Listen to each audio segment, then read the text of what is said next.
a goal, Quishbilly, Huddersfield Town. The most famous goal of Quishbilly's life. Is this the moment for Lee Fowler? It is. Take your place in Division 2, Huddersfield Town. Thank you. And Steve Simonson's boots now. He's missed. Steve Simonson clears the frame of the goal and collapses in a heap of tears. Huddersfield Town are promoted.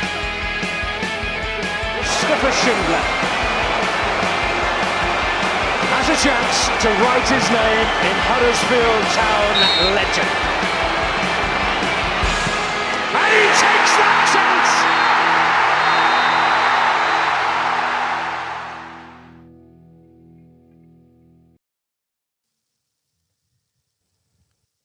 Right, boys, 2 hours in, and we're finally on Huddersfield Town. Huddersfield Town surprised everyone, I think, with the appointment of Lee Grant. They went from the tried and tested method of Michael Duff to an untested manager, in Lee Grant. Town have a fairly decent record, if a little hit and miss in recent times, of appointing unknowns. Could Lee Grant be the next David Wagner, Carlos Corberán, or Mick Buxton? Or will he be the next Jan Sievert or Mark Fotheringham? Listen. What have you made of him so far, Killer? I like the way he speaks, although sometimes he does sound like he's swallowed an FA coaching manual dictionary or whatever, doesn't he? Or a coaching... I've just said it. Manual. Yeah. Some people have told me he sounds a lot like Gareth Southgate, and I think he does, and I think that's a big compliment, to be honest. I like the way he speaks, and I feel like I get a good vibe from him. It feels like someone you'd want to play for. I think he's very everything he says is very methodical. Every word is considered and thought out. It's like he's done the interview 100 times in his head. I think he's ready for I think from every interview he's done, he feels ready to make the step up to be a head coach. I quite like him.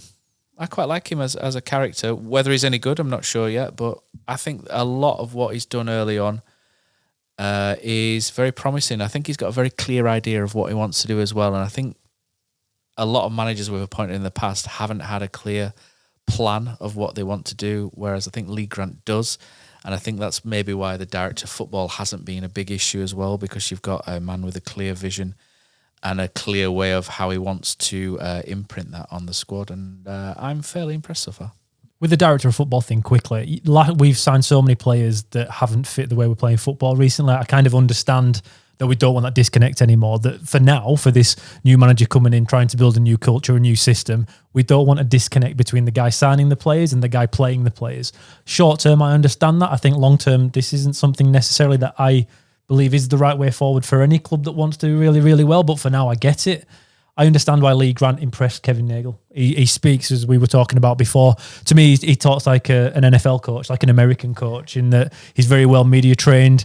He does come across likeable in a professional manner, but he comes across very likeable. He's inexperienced, so I don't want to talk about his plan too much on that. He knows exactly how he wants Town to be. I think he does from a business cultural standpoint and how the players interact with each other. He wants everyone to do it the right way.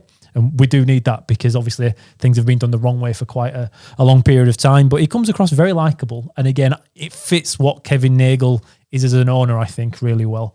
I think when we had Neil Warnock before, you could see that wasn't a match made in heaven there at all. And even Michael Duff, to be fair, I don't think Michael Duff would ever be a yes man. And whilst I'm not saying Grant is a yes man, I think you won't find a situation where Grant breaks in front of the media. Whereas before, we've had managers under Kevin Nagle that have done that, and he's found it really hard to look past that as the owner and the guy who has a decision whether a manager stays or go when the form goes poor. I think for Kevin Nagle, Lee Grant is the right guy. Absolutely. Is he the right guy for Town? We won't find out. I think we'll know a lot more on Saturday after the Orient game. But for now, it all makes sense. Is this the beginning of a good club making good decisions? It looks it on paper, but he's inexperienced. And until a manager faces a knockback, a setback, a real setback, not just one defeat, but a run of defeats, that's when you really feel and see what he's about. And until that happens with Lee Grant, we won't really know. But on paper and listening to him so far, things look good. I don't want to get carried away, but it makes sense and it looks good. Dave, you've probably heard a bit more than most, I would imagine, although you're not been into the club as much, obviously, with it being pre-season. But echo your thoughts as well on... Yeah, look, the way he speaks, as you said, you know, is he a bit Southgate? Yeah, he's a technician. That's what he is. You know, he's got a vision of how he wants his teams to play. He's got some quite clever ideas that, again, we're in this horrible position of everything being theoretical and everything on paper at the moment. But, you know, does he come across as quite an impressive individual? I can tell you, absolutely. You know, and in the flesh, he really, you know, he comes across as proper. It's difficult to say things without sounding like you're denigrating other managers, but there's been other Huddersfield Town managers in recent times that you've gone, not proper. Lee Grant, I can only define it as he comes across as, it's not an accident you're here doing this job now. And the way they've set up in pre-season, we were talking before, weren't we? I'm really interested at this point to see if that's how they're going to go on against a Leyton Orient. I genuinely don't know. I wouldn't be surprised if they rein it in a little bit, but he's certainly not going to die asking this season. You know, like he really does want to kind of go for it. And, you know, it's been frustrating in recent seasons where Huddersfield Town managers have, even when times are good, constantly had one hand on the handbrake. And the thing about Lee Grant, for better and for worse, I think he won't even know where the handbrake is. Huddersfield Town are going to lose games of football this season without a shadow of a doubt, because there's going to be some teams that just pick them apart and they have enough quality to do it, but they're also going to hammer some teams. And the other thing is this style, from what I've seen and the way they play, and they do a couple of clever things with defence and midfield, I think it's a style that the fans are going to really, really get on board with.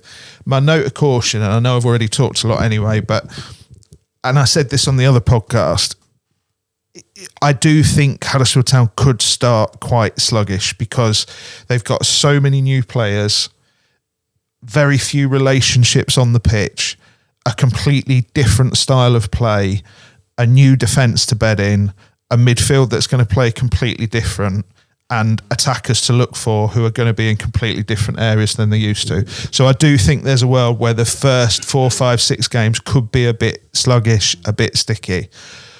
But there is a world that when they hit their straps, they could be really good. Like, that press alone will bypass about a quarter of a teams in that league, no problem. That alone, before you put anything else to it. So we'll see. As I said, I hope they get going right from the off, but I just think it's a massive ask with what is essentially an entirely new first team, really, with a new manager in the dugout, playing a new system. You know, I think it's going to take a while. But I think if as fans, if you just stay open-minded for 4 or 5 games and let's see where they are. You know, it could genuinely, right, and I hate to say it could be a car crash, because this style of football is so like hurly-burly. It's so chuck everything at the wall that, you know, other teams might just go, well, I'm just going to put 2 men behind the fullbacks either side and I'm just going to run them and get crosses behind them. Yeah. You know, so I don't know. I don't think it's going to go that way. I want to make that caveat. I think they'll be absolutely fine, but I'm just really ready to see some proper football now. Pre-season, speaking of not proper football, pre-season, Phil, you're the only one of 4 of us here who've been through a proper killer. Aussie football doesn't count. Pre-season, I'm never asked about pre-season results. I've seen Huddersfield teams. Jan Seaver, they won pretty much every pre-season game, then didn't win, did they, when the season kicked off? And I've seen Town have poor seasons and then do really well. It always used to be back in the 90s, if they did well against Shelbourne, you knew they were in for a decent. Yeah. Used to play Shelbourne, UCD, and someone else, didn't they? Yeah. Emily beat us 3-1. Couldn't give a shit. Beat Barrow 1-0. I don't care. Lincoln 3, Huddersfield 5. Really strange game that, because I think Lincoln was slightly better until they took off some of the more known players. But Young Boys 1, Town 1. This is where it starts to ramp up a bit and look a bit more serious. I thought Town did quite well in that game. Greuther Fürth 0, Town 1. Wonderful to see a team absolutely whinging that they got kicked off the pitch. I thought that was fantastic. Town 0, Burnley 2. Very defensive showing. I think Stephen mentioned, didn't he, and we had Terry's, that he felt that they were practicing more defensive methods. But that's kind of what you get in pre-season games. You go out there and you try different things and you try different patterns, and sometimes it works, sometimes it doesn't. And I would you shouldn't get worried about the result. I would make the caveat as well. Burnley are really good. There's no getting away from that. They don't concede goals, do they? You know, they're a couple of levels above Town for a reason, and they looked it on the day. Are you bothered about results in pre-season, Phil? No. You're not, are you? No. I mean, I listened to a little bit of feedback from the first game, the Emily game, and there was so much negativity. How do they know that the players aren't trained in the morning? We used to train in the morning, and we used to go and play against Geisley, and we'd run our socks off. And then you might even have a running session straight after the game. It's absolutely irrelevant. It's all about getting minutes in the legs. Half of them were training during the game on the cricket pitch, weren't they? So. Do you know what I mean? And this is the thing. So what you see as a fan is a lot different to what you'll see as a player. No, but do you know what I mean? It's that the fans won't see what's going on behind the scenes. You know, as a player, you understand that pre-season is all about getting that work in. And you hit the nail on the head 100%, because it's going to take them a long time to work out how to play successfully as a team. Grant's obviously come in with his ideas now, and he's new to management, you know, but he seems highly motivated. So, you know, the interviews, I was really impressed with his interviews, because he didn't go over the top. He's not going to try and give you too much info, but you can see that he's learnt a lot, and he's got the bit between his teeth in terms of how he wants us to play. Now, until that starts and you see how the players react to what he wants, he can't literally say, this is how I want to play and we're going to stick to this, because we all know that doesn't work. Mick Wadsworth thought that what did we play? 4-3-3 was going to work. And he Danny told Schofield, us, defensive midfield. Correct, and he told us all, and it didn't work. So that'll be the kind of acid test with him, how he's going to respond to it. But I don't think he's the kind of person that's naive to that. I think he knows. And the positive kind of words from the FA in terms of his coaching as an attacking coach, the positive experiences and the negative experiences that he's had previously with his other clubs, I think it's a good appointment, and I'm pretty excited. Without getting too excited, I'm pretty excited. Just temper it out. But that's it. And we've been here before, haven't we? You don't want to get burnt, do you? But you're excited still. And I like the players that have been brought in, experienced legs, you know, a bit of tenacity. Like you telling me that now, just, you know, kind of excites me, the fact that a team's complained about getting kicked off the park. They didn't they, Dave? It was we missed Perth, it were both teams in Austria. But the thing is, with that's always going to happen, I think, in pre-season, because they're trying to switch to this mad press, and you're slightly ring rusty. So, you know, when you're flying into these tackles, 1 in 3 is going to be slightly too early or slightly too late. But the other thing I think it's worth saying, I'm not letting any cats out the bag, but when I say that Grant has been on Town's radar for a while, he didn't apply this summer and they spoke to him and thought, oh, this guy sounds good. He's actually been on the radar for a while. And I think he, you know, his presentation style and everything, the way I would describe it is he is modern football. And I think Town now need a bit of modern football. You know, the working class club ethos and everything is great, but you also need to sort of marry that with some kind of modern method. And it is now time to have somebody in who kind of represents that. And I think with Grant, that he's not a manager they've got in and think, if he's struggling come December, then we're going to bin him and get someone else. I just don't think they'll do that. I think they genuinely see that this is somebody who, even if it takes a season, we are keeping him because we think it could be really special. And there's also no one else to bring in as well at this point. I think they've interviewed pretty much everybody up until now. And this is the thing. It's like there is a moment where, like the weird comparison I'm going to make is Chelsea. There's a reason Chelsea had to go and get Leicester's manager, who they thought had a decent level of potential, and that's because they've tried all of the others. And Town are a little bit at that point where it's no exaggeration to say that with some agents, their name is mud manager-wise, because they send their client in there, and as soon as it goes wrong, they're binned off and they're gone. And football is a village, as you know, Phil. Like everybody talks, everybody knows each other. So it's kind of, it was time to make a modern football appointment, and it is time to try and build something around them. And it's time to be grown up enough to say, if this isn't working, we're just going to keep going because we believe in what's coming over the hill. Yeah. That's where they are at the moment. And I really hope Lee Grant can really put something together and Town can be special, because I really like the signings. Yeah. But I just think it's a massive ask to say Leyton Orient, they look the business, they go and win 4-0, everybody. I just don't think it's going to happen like that. I know we don't really care what the results are in pre-season, but I think pre-season is obviously important, and performances and aspects of performance are important in pre-season. And I'll be totally honest, for me, other than the press, other than having Ruskin and whoever's on the right-hand side really wide when Goodman gets the ball, I don't like doing that, by the way. I think what happens then is you've got very few people in midfield, and that's why Town never have an option against Burnley at the weekend. Every time Kane got it, Kasuma got it, they tried to turn. There were just too many bodies because we've put too many guys out wide. Burnley filled the middle, and there was just no room in there. That's a worry for me, Dave. And then looking at other aspects of I understand the press again. I don't think you can play like that all game. No. And it's okay saying, okay, we've played this pre-season, but we're not going to play this against Leyton Orient. Surely, if you are a brand new manager and a brand new team, you have games in pre-season where you try and play it as if it is a League One game. I don't feel like we have this year. I feel like all our games have been 45 minutes that, 45 minutes this. Yeah. The second half against Burnley, we went a little bit more contained, a little bit more defensive, which was, for me, the first time this pre-season where we changed the way we played. I don't think that leads you going into an Orient game next Saturday ready, especially when you've got a new guy. I just find it quite strange. And the only games we've had where I think you can say, well, they're opposition that we are going to play every week. Lincoln, we were 3-1 down at 90 minutes. We played 120 minutes, didn't we? I think we played...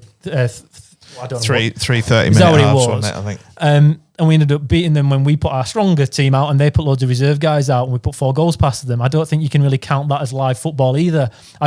Until we play Orient, I feel like there's very little than what we've seen so far where you can say, that's Town this year, that's the way we're going to play, other than the press, because that is very much a part of it. I just feel that we could be a little bit underdone here. And when we're talking about a fast start, and with you, I don't think there's going to be a fast start here whatsoever. No. And he's an inexperienced manager, and I think our successful season, or the success of the season, will come down to how we go those first few games and how Grant then adapts to it. Because his plan A, he's got at the moment will need tweaking. All plans do, especially when you've not coached before as a head coach, is how he reacts to that. I just think by now, I thought we'd have seen a few more different approaches in pre-season. I'm not saying you need a plan B or a plan C, just little tweaks where we put Ruskin back to left back on Saturday, and I thought we were much better because of that, because he gave us that extra pace, and he didn't last very long before he got injured, but there was a few moments there in the 10 minutes we did it where I thought that little bit of pace helped us as a touch. I don't know. I feel like we've not given the starting 11 or what we expect to be the starting 11 enough live situational football in this pre-season. I think there's two factors though. I think the one thing you can't rule out is the fact that from pre-season game to pre-season game, there's been new personnel. So they've signed 11 players and they're trying to get them into the side, and I think that is massive. And I think I kind of understand sticking with one system so you can bring somebody in and say, right, this is what we're doing now, this is what we're doing. But I think the other side of it is that there's not going to be a starting 11 this season. There's going to be a starting 18, 19 players, because you can't play this intensity and have like 12 players that you pick 11 from week in, week out like Duff did. Now it got forced on him because of the injuries, but when players were coming back from injuries, he was still sticking with a sort of 12-player group that he liked. I don't think Grant's going to do that. And from what I know about some discussions he's had with players coming in, he has been very keen to say, I know we've got such and such, but I'm going to play the right player on that Saturday for the right opposition. He will have. They will not just play in one way. They won't. And there has been a few tweaks. As I said, the way they run that defence, they have that defensive shape where the 4 goes into the 3 because someone comes out into the press. They have that defensive shape where basically the wingers and the the fullbacks completely switch and the wingers sit in. They have that attacking shape where Harness stays wide, and they have that attacking shape where he comes in, so he's playing with like 2 10s behind a striker. I think Alfie May coming in also changes the shape of what he can do and what he wants to do with that attack. So I think there's loads of questions. But I think through pre-season, what he's really, really wanted just comes down to one thing, and one thing alone, is intensity. I think that's all he wants from pre-season. Like, I think he believes I've got a set of footballers who are technical enough and intelligent enough to take instruction on board. But the one thing I want out of them is them to understand we do not stop. The press is like paramount to what we do. Once we have the ball, then things change and people will be doing different things and things will become a little bit more intelligent. But it is about winning that ball back in high positions. I think, you know, like there's so much work to do. They got rid of 18 players. It'll take a while. He came in with like barely enough players to fill a bench. So I think this has been quite an odd pre-season to answer those questions. Pre-season as well, isn't it? Yeah. He's felt it. Yeah, it's been an odd pre-season. It's been a different situation, and having that personnel for each game, as I said, I completely understand just kind of sticking with one basic idea, bringing players in, trying to like blood them a little bit in that idea, and then we'll work on it. This is why you're saying it's going to be we think it's going to be a slow. I think it'll be a slower start because they're sort of learning on the job. I think a lot of the time Kevin Nagel's talked about Northern football, hasn't he? And I think everyone loves that. And then he kind of batted it down today. Yeah, then he said, "Oh, don't ask me what it is. Ask Lee Grant what it is." Yeah, which is very funny. Stylistically, Dave, you've mentioned so just to briefly say, they'll start in a 4. When you kick off, they'll be stood in a 4-2-3-1. When we're attacking, it'll be like 3-2-5. It'll be like the old WM system, won't it? Yeah. Herbert Chapman will be loving it from up above. Lots of energy, basically trying to push that right back really high up to make a 5 in attack, to just turn the ball over. And then you've got the striker, and then you've got 2, I can't remember the last article, right? It's like a triumvirate of pressers, basically. So to stop the opposition from getting out, I think the way that oppositions can beat us with that is they play into midfield early. But then you've got Ryan Ledson, who's going to come and kick you up in the air when that happens, and possibly David Kasumu. Herbie Kane's the slower of the 4, isn't he? And Marcus McGuane's come in. And then the defence rounds off into a 3. And I think Murray Wallace was a misunderstood signing at first. I think I misunderstood it. I thought he was coming in as a centre-back in a 4. No, but he's not. He's coming in as that left-back. He's coming in as a left-back, left-hand side with Sean Rowan.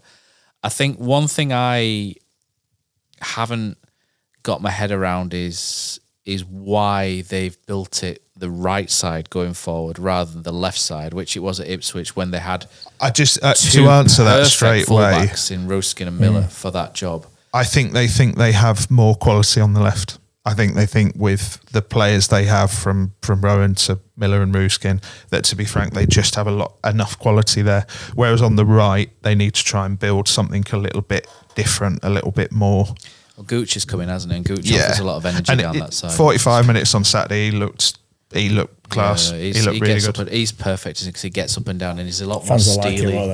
He's a lot more steely than Sorensen. Yeah. But he's also like, I said it on the other pod, he's a proper Swiss Army knife for footballer because he can play as a right back, he can play as a wing back, he can play as a right winger, he can come in and play as a 10. He has played as a centre back. He sorts on your bench, he kind of gives you loads of options. And I do think that he's going to start plenty of games, but I think he's also going to be the player in certain games that when he comes on with half an hour left, you know they're about to do something different. You know the shape's changing. And they've actually got a couple of players like that. And I think that like those worries from pre-season, I kind of share some of them with you, but I'm kind of allayed by the fact that I just think, there was so much work to do. It's a cliche, but how do you eat an elephant? You got to do it one bite at a time. And I think the thing that Grant is trying to do is like just do foundational stuff. So I want to get that sorted and make sure that's right before I move on to the next thing, which, as I said, is why, they could prove us all wrong and go out and like smash Orient and have a brilliant first few games. But I think, Phil, you'll be able to answer this better than me, but it's the relationships on the pitch, isn't it? The defence is all new. Yeah. The midfield is going to be asked to play in a completely different way with some new personnel. The attack's new. it's literally like you used to a certain player being in a certain place. If you play that ball blind, they're not there, are they? No. I could see from some of the highlights in the Burnley there was some uneasiness between centre half and goalkeeper, and a little bit of like a lack of understanding there really. So that's a concern for me, but it will take time. It takes a hell of a lot of time unless you really look in and you just slide into each other's understanding. It's really difficult. So there has to be some patience. There really does. And whether our fans will allow that, from past kind of experiences, I don't know. But I think they have to. I think there's a lot of positivity there, but it's not easy. It really isn't. No, I think some things we've noticed in pre-season are little triangles appear on one side of the pitch. They do work it, and then they hit a massive crossfield pass to the other side, and they do it both ways. Yeah. Basically, they draw the opposition into a box, don't they? And then all of a sudden they then hit it out to the free man. I think that's something to watch out for. Turning over the high press, a lot of Gerrit forward, you'll notice as well. And Northern football is on. They haven't. I would say as well, they haven't got the player that knits it all together yet.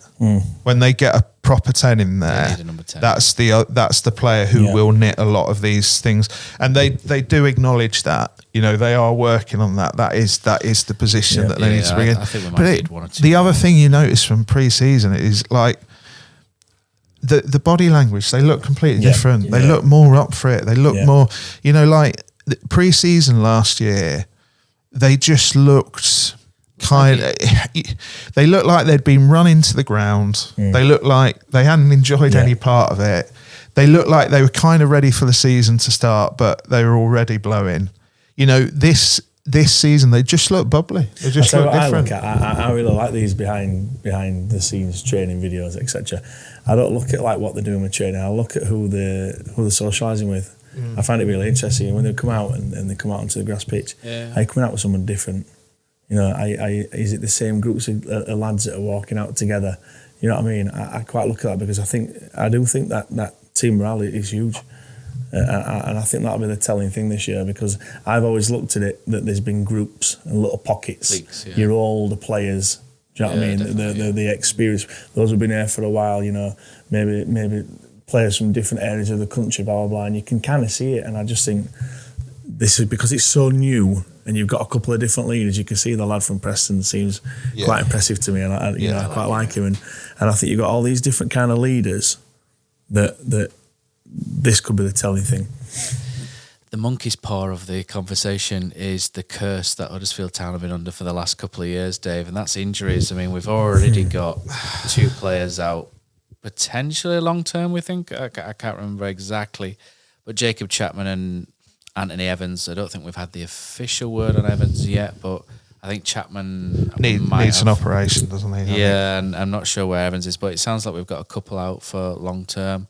Lowe, Ledson, Rowan, Miller all had issues, or maybe precautionary in some. Yeah, there's been from talking to people at the club, because of this high press style and them throwing themselves in, there's been a real well, if they're not 100%, I don't want them out there throwing themselves into tackles and stuff and getting. So I wouldn't read too much into that, because I think, I mean, the last couple of years has given us a real kick in the bit of a Rochambeau, haven't they, in terms of injuries. I mean, last year was it's ruined 2 seasons, 2 or 3. Yeah, I've never seen anything like it. Last year it was ridiculous. 33 players injured last year. Have we got the same strength and conditioning coach at the club? I think there's been some changes in the team. Ross Burberry was the head of it all, wasn't he? And he went January time. The public claim from the club was that they got rid of the person who basically got the conditioning program completely wrong, and they were they were all in the red basically from the off. This season, harsh, didn't it? It's amazing because we've gone through. I've played many seasons of not having somebody who looks into all this stuff, and a lot of people have been totally fine. Yeah, do you know what I mean? So, I think there were lots of contributory factors to that. when Carlos Corberán blew them all up, it was simply because the training went from there to there, like the intensity, and they were just never going to last. Last season was just like some of the injuries they got, like Lee's injury, where all he did was just block across, and then he's gone. He never plays for Town again. He's like absolutely mad. How do you think you'll go this year, going up to the new media seats, you and Chicky? It's very cold up there. Can I get some warm up before you go out? Up the steps as it's well. very cold. I'm not always ill, you know. I'm not. But that wind whips through the back. Yeah, it does. I know. It's horrible. I said to Steve, we need to be on the front row, not the back row. But the leg room's more of a concern with my sciatica. But I do think fitness-wise, they do look pretty sharp to me. They've rotated a lot in pre-season, as you know. Like as you said. Yeah.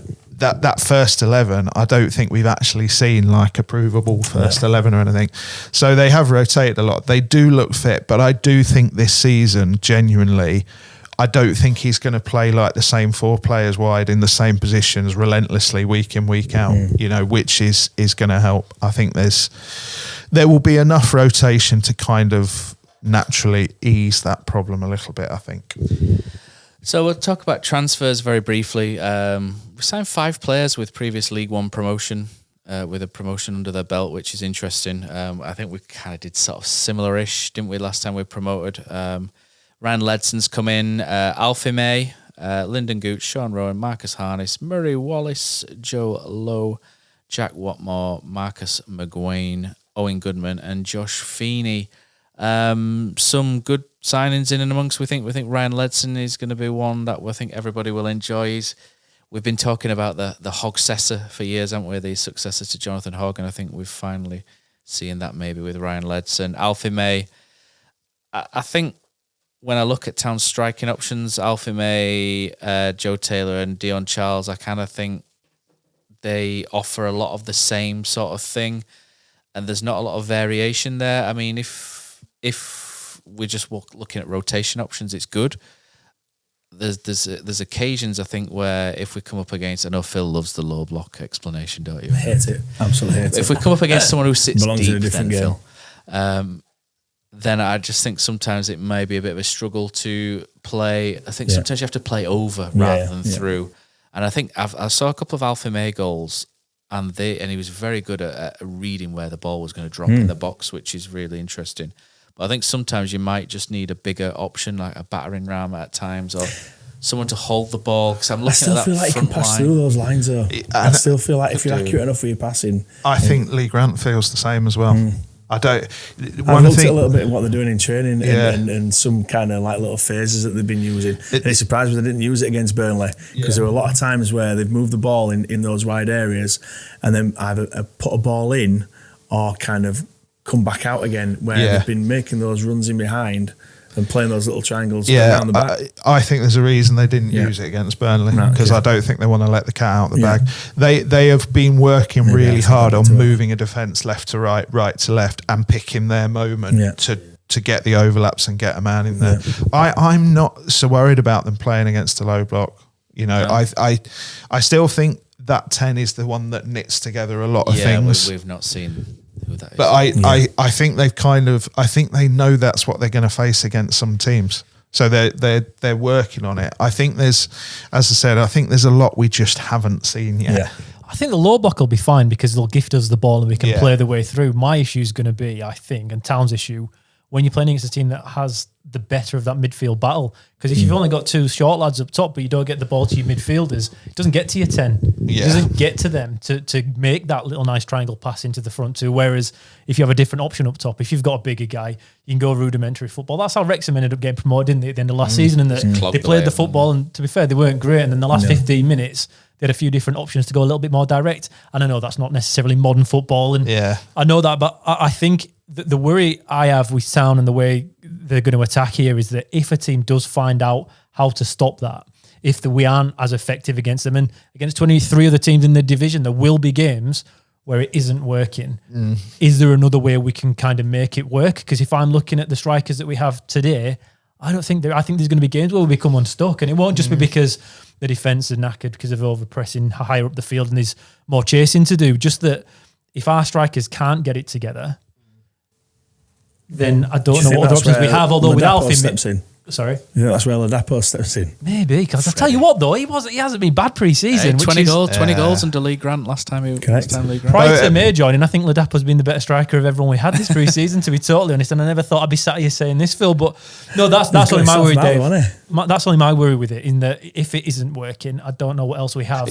But the thing is, I think as a team, you're going to have obvious flaws.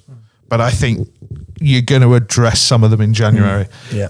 There's a level of work where you have to stop because it becomes too much to keep throwing new players in and go and get another winger and all of this. Honestly, it was a mountain they've had to do this summer. And if they've climbed a hill, that's enough. That's enough. The three teams that got promoted last season did have a guy like that, though, didn't they? But you're right, because Sam Smith went in January, but the three teams that got out of the division all had the change of height, style. You know, as I said, I don't think there's a world where if they know that's what they need, they won't go and get it. You know, we know they were interested in Lowe. Yeah. Right. So they do know that, but I just honestly think that they've got to get plan A nailed, plan A and a half nailed, start plan B and get to January and go, right, what is the thing that we're lacking here? Because I think personally, and I said this on the other podcast, I think they need another winger. I think they need a proper winger, like a chalk on the boots winger that they just haven't got. I think they might need that profile of striker. And I think there are going to be players who are going to leave.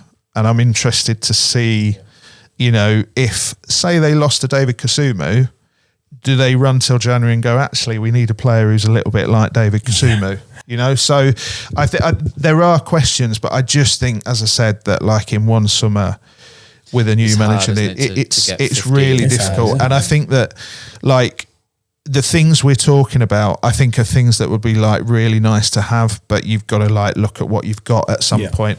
The other thing is like, I think with transfer windows, you judge them two ways. You judge them by players you've kept or players that come in. And this one, you have to judge it by players that have come in because they haven't kept anyone. Like they've kept, you know, you're going to see a bit of Wiles next season and Dion Charles and Joe Taylor, but you know, this is a really difficult one to judge right now because you need time. You know, like other windows when they've kept players, you thought, right, well, they've kept their spine together, they've done well there, they can now supplement. But they've got to get like within, and I've said this for about 3 years, they've got to get themselves to a point where they're using transfer windows to better what they've got instead of constantly repairing massive fractures. Now, I think the work they've done, they've kind of set themselves up for 2 years to do that, you know, and in January they may go out and get a winger, get that profile of striker, but next summer, you know, if they go up, it's different again. But if they had a really good go this season and they fall just short, next summer they're just refining what they've got, you know, just tuning in a couple of areas and they will go up at that point without a shadow of a doubt. So, you know, I just think more than anything, all of the questions come back to the same thing. They just haven't, they've done what they can in the time they've got. And they have, I'm not going to go into it, but I think there's a couple of other quite big holes that they need to look at. That's next on my agenda, is that? But, you know. I think when you look through though, Dave, they've got, in the majority of areas on the pitch, they've got two good players for each position. They've got Goodman and Nichols in goal. Centre-backs, they've got Watmore, Lowe, Wallace and Rowan for that same role. They've got... Did you have that last year? No, because there were like areas where they didn't quite cover. I mean, the right backs, I know people aren't big on Sorensen, but he has to kick on next year. There's Sorensen, Eccleston, and Gooch for that right back role. I think if Sorensen doesn't kick on, he'll be kicked out. Even in midfield, there's Kasumu and Ledson do a similar role, and then McGuane and Kane. Even Anthony Evans can play in there if he's fit. So they've got two players for each role. It's behind the striker I don't like at the minute. But like Dave says, you can't do it all in one window. But me and Dave have had this lengthy conversation. I do not like Ruskin at left wing. And if anything in pre-season, it's affirmed my opinion that I do not like Ruben Ruskin on the left wing. I just don't think I like him as a player, but I like him as that marauding left back. I think he's good at that decoy run, that secondary run, the overlap. I'm not overly convinced with him as the first one. And when he has to come inside, things kind of fall down, and his decision making is not natural in that area. Miller's a little bit more natural because he's played that role a bit more. I mean, Ruskin can learn it. It could be something in 15, 20 games where you're like, oh, he's flying now. But initially, I'm not loving it. The 10 as well. Ben Wiles, okay, but we need a better 10 for me. And again, Harness, I don't think there's any real backup to Harness if he gets injured. Sorensen would play. Evans, again, he's injured. Gooch. Yeah. Gooch would then have to come up, and then someone else has to come in, and then you're changing two roles. I think that's where we're a little bit short. But like Dave says, you can't sign another 3 players on top of 11 because it just gets crazy, and we've already redone the defence and that defensive midfield. And we're working on bedding in the partnerships, like you said. At a spanning team, isn't it? Yeah. I mean, you're looking at to solidify that spanning team and get that working. But I'm looking at this from perspective of me wanting us to get automatically promoted. So for me to get automatically promoted, Huddersfield would need another left winger. They would need another 10. I still think it's a big ask in it when you lose so many players. And to be fair, players we don't want really, but to bring in another set and to expect that. With a team that had holes in already, is really difficult. Really, to me, it comes down to how big that head start is they give everyone else, in truth. But the thing about the winger thing is, right, I think with Ruskin and Miller, what you've got, like... They're okay wide. You were talking about that physicality of the strikers. Both of them are like left-sided Antonio Valencia. They just smash the ball across the box or pull it back. Now, if you've got 2 small strikers and a 10 coming in and a late midfield runner... That's kind of what you want because there's no point. We saw crosses being bombed at strikers who were never, ever going to get near them. So I think that, look, Ruskin as a winger in League One, I think he's fine. It is League One after all, right? And he's going to come up against a lot of fullbacks on that side that, let's be honest, he's better than. He's just cleverer than. But I think there is that aspect to the crossing, smashing those balls across the box, particularly Miller. That's what he does. He can't. I don't think he's ever lofted one in his life. But that's kind of what you want with the profile of strikers, and with the 10 they're probably going to get is they want 3 in the V. So that means they want two attacking players and a midfield runner in that V every time. That's kind of the crosses you want. From memory as well, Alfie May was sought out, wasn't he, for Mikel Miller? Am I getting that right? 12 months ago, they had Mikel Miller as the left wing back, and they thought Alfie May was the perfect striker, didn't they, for those exact crosses? Because Mikel Miller is, like I say, Antonio Valencia's it every time, smashes it across the box. It's knee height across the box into good areas, and that's the thing about Ruskin and Miller. They cross to areas, they don't cross to men. And the thing is, you said about May knows where the ball's going to drop. He's good at that, yeah. With Joe Taylor, like I said on my pod the other day, I think Taylor is a speedboat without a driver at the minute. But I think when he gets a little bit of game intelligence and he's watching someone like Alfie May who's been there and starts scoring goals, as he will do at some point in those areas, he's going to go, well, hang on a sec, I'm going to go into those areas. So I don't, Again, it's that repetition, isn't it? The more we do it, the more we know where to go and add that. There's a lot of kind of imperfect solutions on the pitch at the moment, and that I would argue is one of them. But, I'll say it again, I just don't think they can go and get the perfect solution right now, because it requires, as you say, not 1 player, 2 more new players. Do you see this as a rebuild then? Yeah. This is like American style rebuild, and then you tweak and then go in. Yeah, you can't, defence alone, you can't go and turn every player in your defence over like they have barring Sorensen without calling it a rebuild. And like the centre-back options they've got are really, really good, but I don't know what the first 2 and what the second 2 are going to be. I've no idea. He's done really well. He has. He's done brilliantly. And, I would suggest probably Gooch is probably the option at right back. But again, with this style, even with the way a defender comes out to press, the way those fullbacks work, all 8 options are going to play plenty this season. Plenty of games. So, yeah, I do think it's a rebuild. I don't think you can look at it any other way. And I think that's the only thing that's kind of... I just wonder with Huddersfield Town if we might see the best of them December, January time when they really start going, and they may just have left themselves a little bit too much to do. But if they do, it would be really lovely to see them finish the season really strongly, maybe come close but no cigar, refine what they've got next summer, and then they could be really good. Really good. So we'll see. As I said, I hope they hit the straps earlier than that. It comes down to where we think we're going to finish now. Predictions. Does anyone want to go first with where they think Town are going to finish next season? First off, what did we do last year? Let's just have a quick throwback. I think I said third, didn't I, for Town last year? I'm going 8. You're going 8th? The stated ambition is top 3. It's so difficult without seeing some meaningful football. I just don't know. I can't see them not being top 6. Put it that way. But if you said to me they're going to finish first, I'd say right, fine. If you said they're going to finish 6th, I'd say yeah, fine. I honestly don't know. I think you could say that for the rest of the league though. To us, when you were like talking about like who's going to end up where, I couldn't put anybody anywhere. But this league last season, this season, there's not a Birmingham and a Wrexham in it. No, there's a lot of teams going to pinch points off others. You know, I do think there is an opportunity there, but I don't know. Well, last year I went 7th, so I'm just trying to throw that one in there. Everyone, I did pick 7th. Everyone absolutely came for I you. got pelters. I got abused left, right and centre for saying 7th last year. I had Duff getting sacked in November.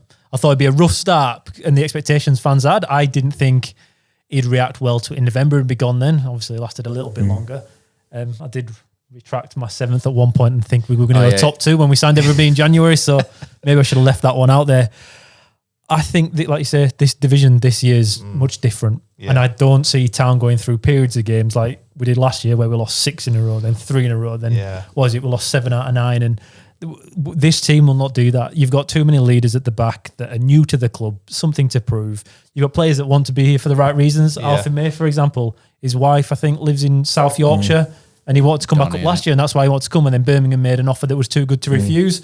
But he's left the Championship club to come here for his wife because he wants to play and see out his days, I guess, at Huddersfield Town and live locally. You've got players like that all the way through the team. Ledson as well, he's another guy that wants to stay up north. Yeah. So you've got players that are here for the right reasons, not just footballing reasons, but personal reasons. That's a massive difference to what we've had recently and what we've had before. I have Town finishing 5th this year. I think we'll start poorly. I think Orient's a perfect first game, though. It might be a little bit like Peterborough last year where we stuff them and everyone thinks, we're fantastic here. But as we've gone through in the predictions, we think Orient are pretty weak. And there for us, I think the perfect first game. Like Crawley was for Worthington last year. Yeah. Unfortunately for Ruskin, he scored 2 and now he's been a winger ever since, even though he'd only played 11 games as a winger ever before. They need to play somebody first up who plays football. That's the thing. And Orient won't come and sit. They won't come and sit back and they'll attack. And if Josh Karoma Orient is a Josh Karoma we had last year, I think we'll have a decent enough day ourselves. I think it's the right game for us in that first, but then we've got tough games, like say Reading's tough, Blackpool's tough. I think Town fans this year have different expectations as well. I think last year when I said 7th, got pelters, but I think this year, if somebody said, people would accept it and understand it and know that it's a rebuild. If they have fun. That's the thing. If it's fun, if they finish 7th, but you can honestly come away from that stadium maybe 10 times thinking, I've right enjoyed that. Because when was the last time anybody could really come away like twice in a row and say I really enjoyed that? But that's what I'm expecting this year. So I think it'll be a poor start. Not necessarily relegation start, nothing like the way last season ended, but it'll be a tough start. I think there'll be some positives, some negatives, and then over winter and January, like you say, when you can tweak. And I see it as a rebuild. I think rebuilds now can only last 1 season. I don't think clubs like Town can do more than 1 year because your best players leave, like Orient found, like Wickham are probably going to find out. You've got to get it right in January, but for right now, it's figuring it out in August and September, so that in October you're still in contention and then you can really push on and do well. Yeah. Like Orient last year, didn't they start with like 9 defeats or something stupid and then won 11 in a row after we beat them? I have us down as 5th, and then in the playoffs, who knows? Yeah. Who knows? But we're a much, our ceiling this year is top and our basement, our floor is much higher than it was last season. I think we'll have a relatively good season. So I'll go 5th, Matt, but in playoffs, no idea. I was going to go 5th as well. Come on. Which is quite the thing that stops me from saying top 2 at the minute is the lack of creativity behind the striker. I think there's a distinct lack of it. You look at Harness and he's been involved in 2 promotion seasons. I know he's not played every minute, but he's got 3 assists over 2 promotion seasons. He's not a creative player. He chips in with some goals and he presses and he gets a foothold in the final third, but he doesn't create. Gooch, not massively creative over the last few years. Ruskin, not massively creative. Miller, again, they just, like Dave says, they just sort of bomb the ball across and they can be as creative as you strikers will let them. Through the middle, McGuane, Kane, little bits here and there. A lot depends on if they bring in a number 10 now and how good that number 10 is, and then how close we are in January, because Kevin Nagle will throw money at it in January again. Yeah, he will. Absolutely. If he thinks we're in with a sniff, he'll throw at it. And it's at that point in January whereby if we're close, if we're in the top 6 in January, I think, and things are clicking, then I think Town could push on to the top 2 if they get the signings right and the players are available. But as the squad is now, I can't see anything below 5th. Anything above 5th because of that lack of creativity. I think there'll be games we win just by pressing and getting bodies forward and balls breaking. Not balls breaking, but the balls breaking in good areas for us.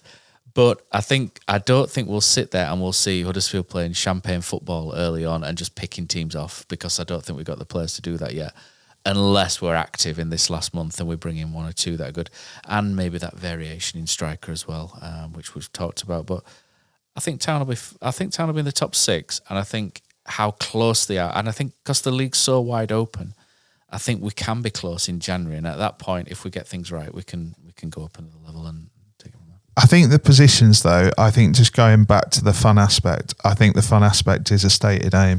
I think it's been so painful down there for so long, particularly at home.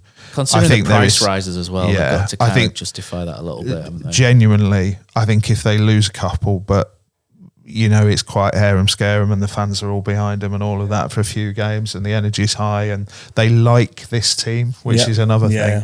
I honestly think their wins as well, they're big wins over the course of the season. I think we'll be fine against anybody lower than 10th. I think these teams like Mansfield and Northampton, where last year they played us off the park. I don't think you'll get that this year. You're not going to win every game, absolutely not. And there's going to be problems where we can't break teams down, especially if we don't get that 10 in.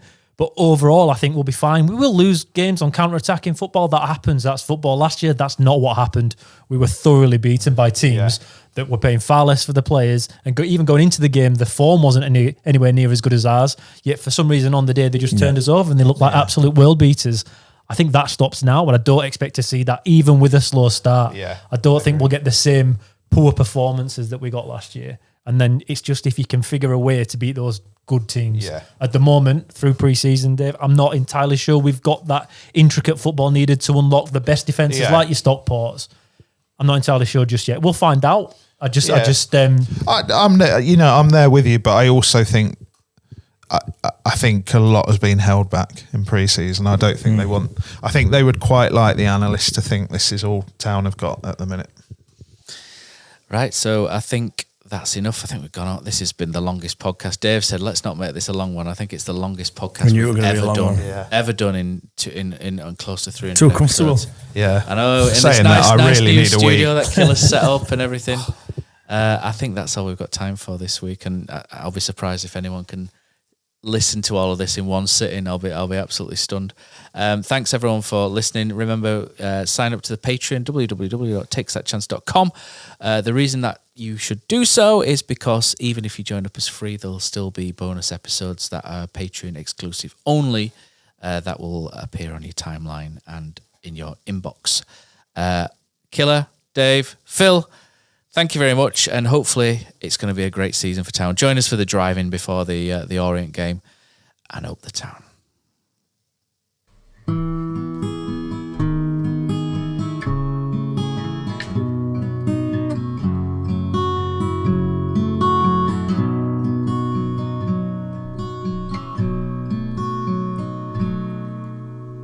There's a team that is dear to its followers. Colours are bright blue and white. They're a team of renown, and they're the pride of the town, and the game of football is their delight. And all the while smile upon the field of play.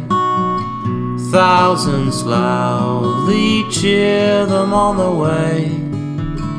Often you can hear them say, who can beat the town today? And then the bells will ring so merrily, and every goal shall be a memory. So town, play up and bring that cup back to Huddersfield. So town, play up and bring the cup back to Huddersfield.